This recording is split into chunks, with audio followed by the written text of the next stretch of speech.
finally, a historical film with realistic teeth. This is a review of the 1990 Jane Campion film An Angel at My Table, starring Carrie Fox as Kiwi author Janet Frame. This movie was based on the three-part Janet Frame autobiography entitled An Angel at My Table, and much like the book, this movie has three parts. I don't know anything about Janet Frame, but I can tell you this is a phenomenal movie, easily one of the best movies that I have reviewed on this channel. Ironically, of course, that won't mean that this is going to be one of the longest reviews I do or anything like that. This is a very interesting movie with a lot of subtlety and a lot to potentially talk about. But here, I really don't want to spoil anything, and much of the complexity of this film will be apparent when you watch it. And really, my foremost advice is to just go watch this movie. As long as you're into sort of mature, humanist, serious, somewhat slowly paced films about life, well, man, you can't do much better than this. Like I said, one of the best movies I've reviewed on this channel, easily, and a movie that goes right up to the top of my list of my favorite things I've ever seen. This is not a documentary, but it is about this real living person, Janet Frame, and this is a thesis about her work to some extent. Inevitably, it positions her work in a certain context. It foregrounds certain parts of her life, and it posits some kind of connection between her work and her world, her history, right? I don't know anything about Janet Frame, so I don't have much of an opinion on whether or not this is good. You can kind of see moments, but they're very subtle, and in general, this is a subtle film. There's nothing in here about like, oh, there were so many spiders in here in her books because there was a spider that lived above her head when she was a kid or something like that. Like, very subtle, but like I said, inevitably there is a thesis, which is not a bad thing by any means. I just can't evaluate that because, like I said, I know nothing about Janet Frame's work, had never even heard of Janet Frame before I watched this movie. Nonetheless, it is clear that this is a movie that has a thorough scholarly interest.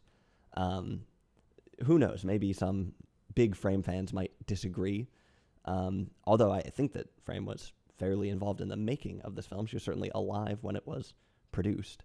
But in general, Jane Campion comes off here seeming extremely thorough, scholarly, like I said, dedicated to the details, to the subtleties of her subject. But this is more than a movie just about Janet Frame. This is a very profound movie about life, you know? And yeah, I'll try to get into it. Like I said, this movie is not exactly quickly paced. I think it's about a little more than 2.5 hours. Honestly, that's still way too short for the amount of subtlety, for the amount of nuance, for all the different characters, for all the different angles that are explored. There are so many things that go by too quickly rather than times when it drags on. This movie is, like I said, if anything, too short. This is not a moralistic film, really. It could be. There are certainly things in this movie that are in some ways outrageous. There are things in the life of Janet Frame that are somewhat extreme and that could be played for some sort of extreme dramatic value or moralistic twist. This movie doesn't really do that, but it is quite moving, and this is a difficult film to watch. If you are focused and attentive here and come into the story, this is an extremely powerful movie. But like I said, rather than being a dramatic, over-the-top, sensational film, it's more focused on finding the truths of life or something like that amongst these somewhat extreme events that occur. Obviously, this can be hit or miss, right? You go look at the reviews on IMDb, there's a bunch of one-star reviews from a bunch of jokers, some of which admit to not even watching the movie. Obviously, I hope to do a little bit better. This movie is subtly unconventional. It's not going to hit you over the head with extremely odd style or anything like that. For the most part, it's a movie. But it does make a lot of very clever, well, very good choices about how to show certain things. I'm going to talk a little bit about the beginning of the movie, which focuses on Frame's childhood, and I'm not going to go any farther because I don't want to reveal anything about this movie. And I would suggest don't read anything about it, just go watch it. But there's some nice things stylistically. Like, the movie has a very tactile feel, a lot of sort of macro photography, up close things, a lot of very natural lighting in this movie. It feels like you really are kind of outside for most of it, even when you're indoors to some extent. And I mean, a lot of this in the beginning is, Frame growing up in kind of rural New Zealand, where there was perhaps a lot of natural lighting. I'm not sure if I'm getting this across very well, but the point is that there's something very natural about that. This early stage of the film, the childhood, reminded me of the lyric, "How strange it is to be anything at all." This part of the movie seems to, and the movie as a whole seems to be a wholehearted, it gives you a vision of our wholehearted attempt at the unknown, especially in childhood. Our earnest attempts at doing something, at moving forward, at doing whatever we're supposed to be doing, at discovering the world around us, even as it is somewhat bewildering and unknown and strange. Kids carry forward earnestly and such. There's also aspects of this where you understand Frame's character is unempowered, is somewhat cumbersome. Her life is at times kind of a slog or something like that. But this movie, like I said, is not a tearjerker. This is not some 1930s movie that's going to talk about the hardship of this life by any means. It's also not a movie that jumps to conclusions about Frame's life. Like I said, it's a subtle thesis about her work. So the idea is not, Frame was an outcast in society and therefore became a poet and wrote these things. Not at all. Much more complex. Her relationships with others, her relationships with her classmates, with her siblings, with her friends, right? Her ability to be part of the group, and her feeling sometimes of being left behind, and how all of that relates to writing. Much more complex than just saying, was a loner who took up poetry or something like that. Like I said, this is a good movie. It's a complex movie.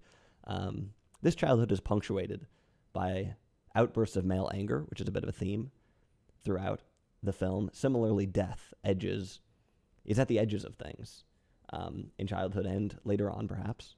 So we have some interesting themes there.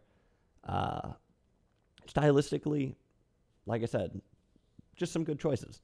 Some interesting ones. There's very few establishing shots in this film, and particularly in the beginning, in the childhood scene, you get a lot of sort of close-up photography. There's a good, nice scene in the classroom where, of course, teachers mainly shot from below and such. A good balance of not hokey sort of point of view type of things, but just kind of a subtle thing there. Like I said, no establishing shots. Some kind of uncertainty, this explorative nature of youth, the tactile nature of childhood, of knowing the things that are in your hands, knowing the things that you can feel, but maybe not knowing the larger situation or something like this, and no establishing shots. Could have something to do with this. This is not how most films are made, obviously.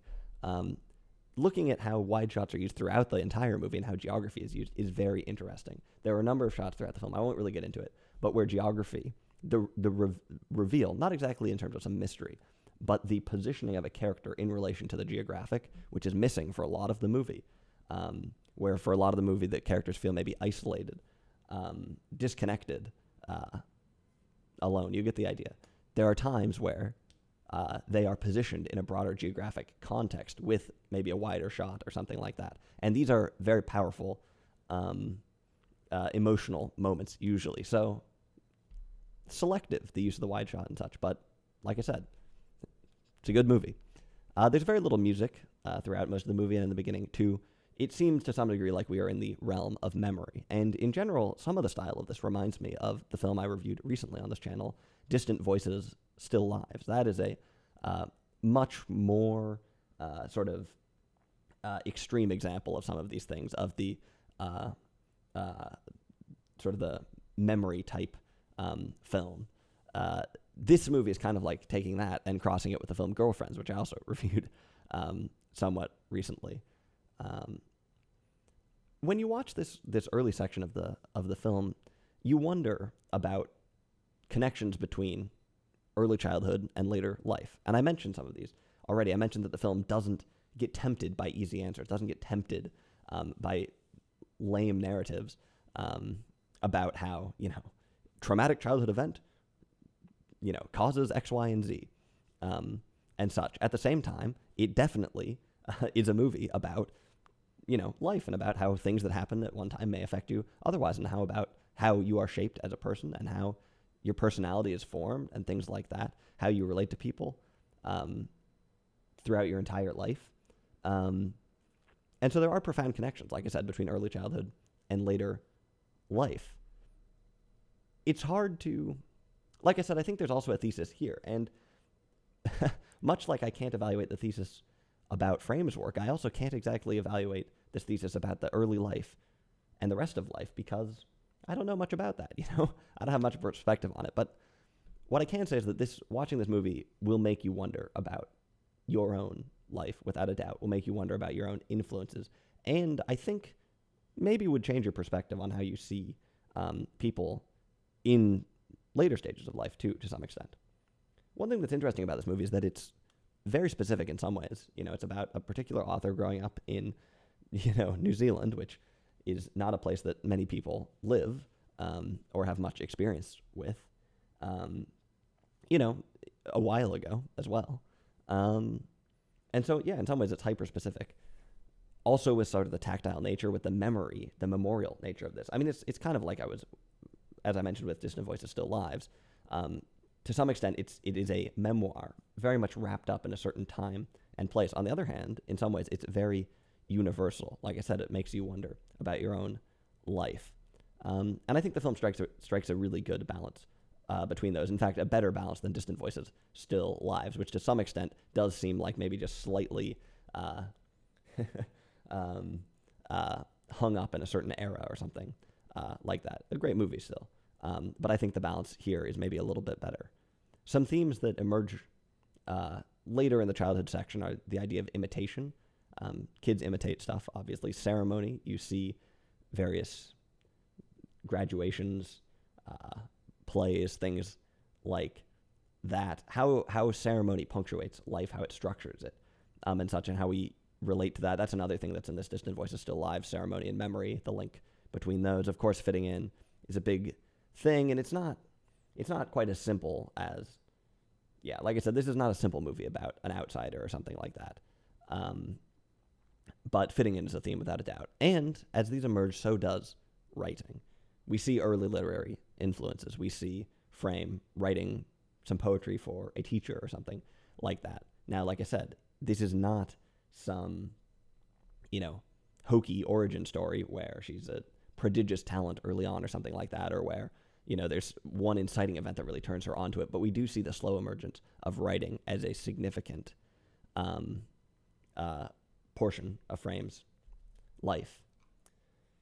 After childhood, I mean, like I said, I don't want to spoil anything, but as time starts to tick on in the movie, you get profound changes. And in some ways, some things don't change. And this is true to life as well. There are maybe some things where you think, I'm going to go to college, I'm going to, graduate, I'm going to switch big contexts in my life, and I'm going to be different. I picture myself as different in this situation. And then when you show up, you are in fact exactly the same person that you were. And for the most part, everything is the same. On the other hand, in some of these transitions, things change profoundly in your life. They are unimaginable changes, things you never could have predicted, where the past becomes alien. And a little later on, perhaps this alien past is revisited, suddenly made new as you go back, visit your parents or something like that. This film takes us through all of these things extremely vividly. This film is nostalgic in some ways, but nostalgic maybe for something that is not so great in the first place, right? Just a general, just the passing of time. It's an excited film in some ways, but it's also, there's a number of things in this movie about sort of getting down the road, the paths you take in life, where you may not have even realized that you were at a fork in the road. And this film is very deliberately structured in some ways to sort of hide certain decision points. This movie does not have dramatic choices being made in it, which is something that a lot of films do focus on. There's some dramatic decision. There's a decision point. Oh, do I go left or do I go right? Do I take the risk, right? Risk, a classic, somewhat fallacious logic of dramatic, usually mainstream Hollywood films. Oh, go for it. Take the risk. Everything's going to work out. Not really how people live their lives, it turns out. But this movie kind of eschews decision points. There are very few times where Frame thinks, oh, yes, I should set out and do this or whatever. Most of the time, instead, it's like she just sort of finds herself. She's sort of thrown in one place or the other. And there's a number of moments where she arrives at a place in the road and you wonder, man, how did you end up here? This is another touching and profound theme of life. There are some calamitous turns of fate in the film suggesting how fragile life is. There are also some serendipitous turns suggesting a sweetness or something like that. You know, life is a journey, as they say, or something like that. Couple other things to mention briefly. Like I said, I mean, I don't have a lot to say about this movie in some ways because it's just a phenomenal movie that you should go watch. But one image I want to call out is the carrying of the shoes. This happens a number of times at different moments in the film. Frame carries her shoes. There's also an interesting moment where Alan Silato makes an appearance in the film. Alan Silato was the author of the film The Loneliness of the Long-Distance Runner, was the author of the book The Loneliness of the Long-Distance Runner that was turned into a movie, which I've seen and quite enjoy. Yeah, he's in this movie, and that book is mentioned. So, overall, I mean, like I said, I don't have a ton to discuss. Is this some sort of puzzle film to be deciphered? Not really. This is a humanist film with an incredible level of vulnerability, an incredible level of vulnerability that I think can produce insights in your own life, incredible conversation. And the only reason why I haven't explored some of these things is to not try and spoil the movie. There are many interesting things that happen later on, many things I think that will linger in your mind with this movie. So that's An Angel at My Table from 1990.